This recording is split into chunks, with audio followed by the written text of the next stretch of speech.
చల్లడి పడితే ఒక్కడు కూడా నిలబడ్డా. ఇలాంటి ధైర్యం లేని జనాన్ని పెట్టుకుని వీడేం చేస్తాడు? అవును సార్, మీరన్నట్టే మాకు ధైర్యం ఉండేది కాదు, శక్తి ఉండేది కాదు, నమ్మకము ఉండేది కాదు. చావు మా మీద గంతులేసేది. కానీ ఒకడు అడ్డం నిలబడ్డాడని వాడిని ఖాళీ ముందు తల నరికాడు కదా. ఆ రోజు చాలా సంవత్సరాల తర్వాత చావు మీద మేము గంతులేసాం.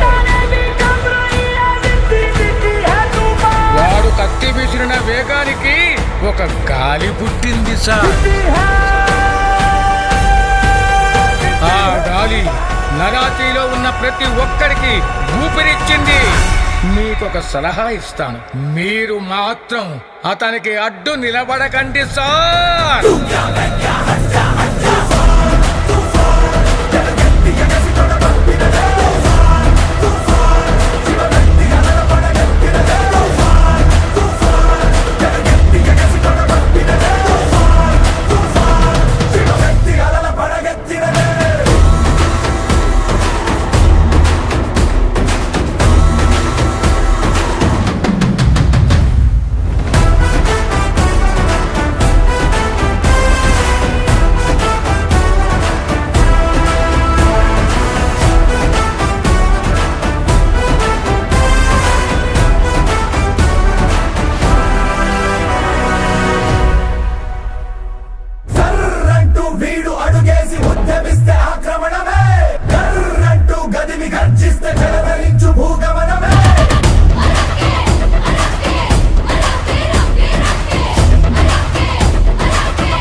తప్పినా పిడికిళ్లకు నేర్పించరా జగడం.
ఓడు